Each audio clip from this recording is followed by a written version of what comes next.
Chapitre 19 des sacrements de l'Église du Christ. Dès le commencement, Dieu a ajouté à la prédication de la parole dans son Église des sacrements ou signes sacramentels. À cela, l'Écriture sainte tout entière rend explicitement témoignage.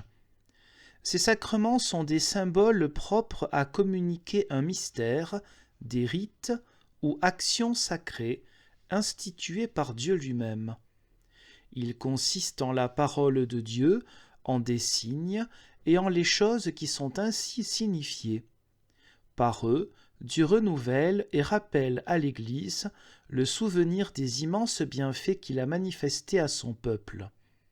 De même, par ce moyen, il met le sceau à ses promesses.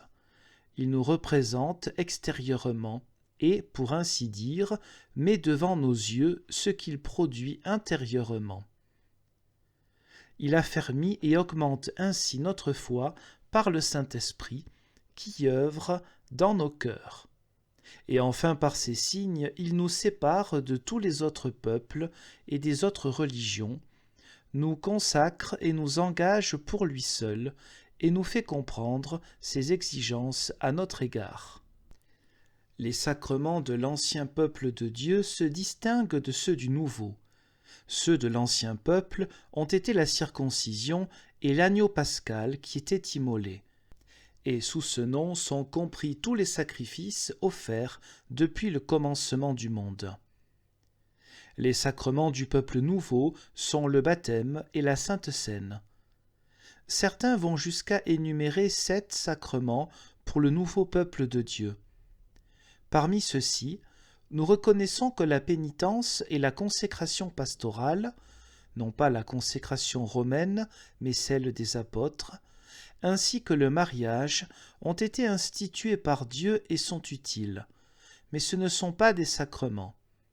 La confirmation et l'extrême-onction, par contre, sont des inventions humaines dont l'Église peut se passer sans aucun inconvénient. Nous ne les retenons pas dans nos églises, puisqu'elles contiennent des éléments que nous ne pouvons approuver. Quant au commerce que l'Église de Rome exerce en dispensant ces sacrements, nous l'avons en abomination. L'auteur de tous les sacrements est Dieu seul et non les hommes. Ceux-ci ne peuvent pas instituer des sacrements, car ils relèvent du culte que l'on rend à Dieu. Or, ce n'est pas à l'homme d'instituer ou de définir le culte de Dieu, mais de recevoir et de sauvegarder ce que Dieu a communiqué. D'ailleurs, à ces symboles s'ajoutent des promesses, qui en appellent à la foi, et la foi s'appuie sur la seule parole de Dieu. Cette parole ressemble à des écrits ou à des lettres, et les sacrements au sceau que Dieu seul appose sur ces lettres. Et puisque Dieu est l'auteur des sacrements, il œuvre continuellement dans l'Église, où les sacrements sont droitement administrés. Par conséquent, les croyants, recevant ceux-ci du ministre, reconnaissent que c'est Dieu qui opère à travers ce qu'il a institué, et les accueillent comme venant de sa propre main. De plus, ils savent que les défauts des ministres, même s'ils en ont de notoires, n'y nuisent aucunement, vu que l'intégrité des sacrements dépend de ce qu'ils ont été institués par Dieu. C'est pourquoi les croyants doivent clairement distinguer, dans l'administration des sacrements, entre le Seigneur et ses ministres, et confesser que l'efficacité des sacrements provient du Seigneur lui-même et les symboles de ses ministres. Cette réalité essentielle que Dieu offre dans les sacrements et à laquelle s'attendent tous les fidèles de tous les temps, certains l'ont appelée la substance ou la matière des sacrements, c'est le Christ Sauveur, cet unique sacrifice, l'agneau de Dieu immolé dès la fondation du monde et le rocher auquel tous nos pères ont bu.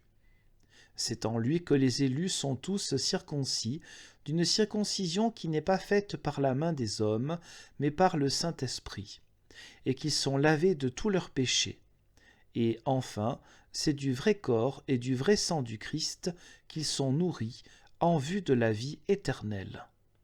Pour ce qui est du contenu essentiel et de la réalité profonde des sacrements, ils sont, pour les peuples des deux alliances, identiques.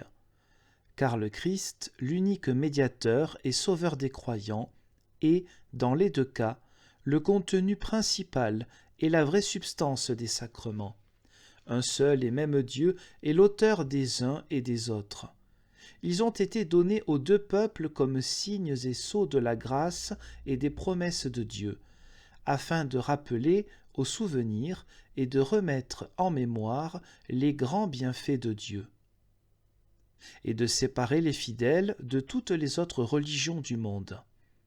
Enfin, ils ont été institués les uns et les autres pour être reçus spirituellement par la foi et lier à l'Église ceux qui les reçoivent, leur rappelant leur responsabilité envers Dieu. Dans ces domaines et d'autres encore, les sacrements des deux peuples ne sont pas différents les uns des autres, bien qu'ils soient différents dans leur façon de signifier les mêmes réalités. Nous pouvons, à cet endroit, souligner une différence encore plus grande. Nos sacrements sont plus fermes et durables car, jusqu'à la fin des temps, ils ne seront jamais modifiés. De plus, ils attestent que la réalité et la promesse qu'ils annoncent sont déjà venues et trouvent leur perfection en Christ. De même, ils sont plus simples et moins pénibles, moins fastueux aussi, et moins encombrés de cérémonies. En outre, ils appartiennent à un peuple plus vaste, répandu dans tous les pays du monde. Et puisqu'ils sont plus excellents et que, par le Saint-Esprit, ils suscitent une foi plus fervente, ils sont accompagnés d'une mesure plus abondante de ce même esprit. Puisque le Christ, le vrai Messie, nous a été manifesté, et l'abondance de la grâce répandue sur le peuple de la Nouvelle Alliance, les sacrements de l'ancien peuple ont été abrogés et ont pris fin. Les symboles de la Nouvelle Alliance les ont donc remplacés. Au lieu de la circoncision est venu le baptême, et là où il y avait l'agneau pascal et les sacrifices, la Sainte Seine. De même que les sacrements consistaient autrefois en la parole, le signe et la chose signifiée, aujourd'hui encore, ils sont ainsi composés. En effet, c'est par la parole de Dieu que des éléments sont constitués comme sacrements, alors qu'ils ne l'étaient pas auparavant. Ils sont consacrés par la parole et déclarés sanctifiés par celui qui les a institués. Sanctifier ou consacrer une chose signifie la vouer à Dieu et à des fins sacrées, la séparer de l'usage commun ou profane et la destiner à un usage saint. Les signes employés dans les sacrements proviennent, en effet, de l'usage commun. Ce sont des choses extérieures et visibles. Ainsi, dans le baptême, l'élément de l'eau et le lavage visible que donne le pasteur composent le signe. La chose signifiée, c'est la régénération ou la purification des péchés. Dans la Sainte Seine, de même, ce sont le pain et le vin pris de l'usage commun du manger et du boire qui fournissent le signe. La chose signifiée, c'est le corps même du Seigneur livré et son sang versé pour nous, autrement dit la communion au corps et au sang du Seigneur. De la sorte, l'eau, le pain et le vin, considérés selon leur nature et en dehors de l'institution divine, qui les met à part pour un usage sacré, sont uniquement ceux qui sont appelés et considérés d'ordinaire. Mais que la parole du Seigneur y soit ajoutée, avec l'invocation du nom divin, ainsi que le rappel de la première institution et consécration, et ces signes sont consacrés et déclarés sanctifiés par le Christ. Car la première institution et la consécration des sacrements que le Christ a établis demeurent toujours efficaces dans l'Église de Dieu. De la sorte, ceux qui célèbrent les sacrements conformément à l'institution du Seigneur au commencement jouissent encore à présent des fruits de cette première consécration, la plus excellente de toutes. Voilà pourquoi, dans la célébration des sacrements, les paroles mêmes du Seigneur sont répétées. Et puisque nous apprenons par la parole de Dieu que le Seigneur a institué ces signes à une autre fin que l'usage ordinaire, nous enseignons aussi que ces signes, dans leur présent usage sacré, prennent le nom des choses signifiées. De la sorte, ils ne sont plus appelés eau seulement, ou pain et vin, mais encore nouvelle naissance, bain de la régénération, ou, de même, corps et sang du Seigneur, et symbole ou sacrement du corps et du sang du Christ. Non pas que les symboles soient transformés en les choses signifiées, ou qu'ils cessent d'être ce qu'ils sont selon leur nature, car autrement ce ne seraient pas des sacrements, puisqu'ils ne consisteraient plus qu'en la chose signifiée et qu'ils ne seraient plus des signes. Mais ils prennent ainsi les noms des choses signifiées, car ce sont des symboles qui communiquent le mystère des choses saintes. Et parce que signes et choses signifiées y sont joints ensemble par un lien sacramentel. Ils sont conjoints ou unis par la signification du mystère, ainsi que par la volonté ou le dessein de celui qui a institué les sacrements. De plus, l'eau, le pain et le vin ne sont nullement des signes ordinaires, mais sacrés. En effet, celui qui a institué l'eau du baptême n'a pas établi celui-ci dans le seul but que l'eau soit répandue sur les fidèles. Celui qui a commandé de manger du pain et de boire du vin lors de la scène n'a pas voulu que les fidèles reçoivent du pain et du vin, sans participer pour autant au mystère, comme ils mangent du pain dans leur maison.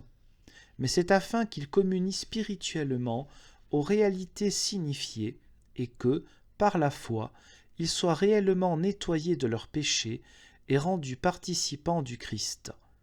Par conséquent, nous n'approuvons nullement ceux qui attribuent la sanctification des sacrements à quelques vagues formules, à la répétition ou à l'efficace de certaines paroles prononcées par un homme consacré et qui auraient le pouvoir de consacrer, ou encore ceux qui cherchent l'efficacité des sacrements dans des choses qui ne proviennent ni des paroles ni de l'exemple du Christ ou des apôtres.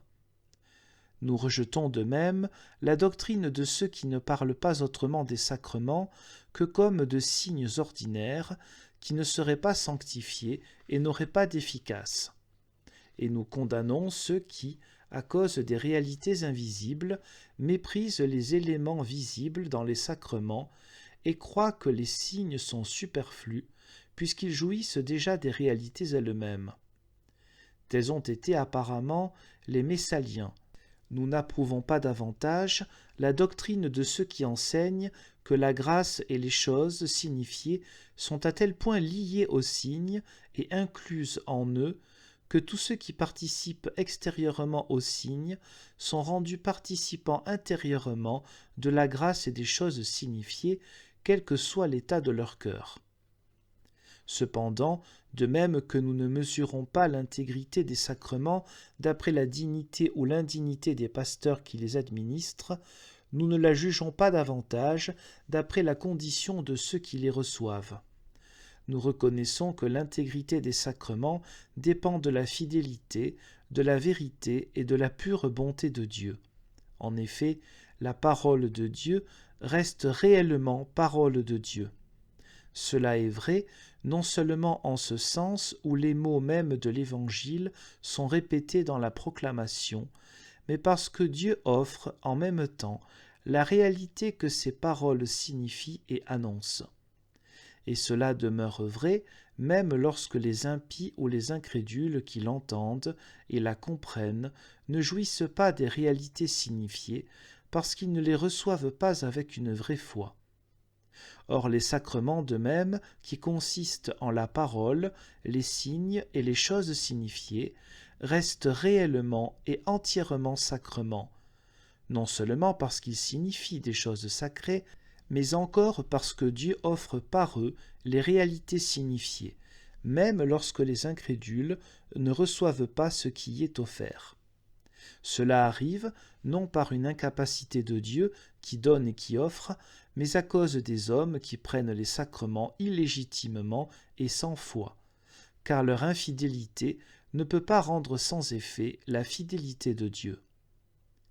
Or, puisque au début de ce chapitre, où nous avons expliqué ce que sont les sacrements, nous avons également montré à quelle fin ils ont été institués, il n'est pas nécessaire de répéter ce qui a déjà été abordé.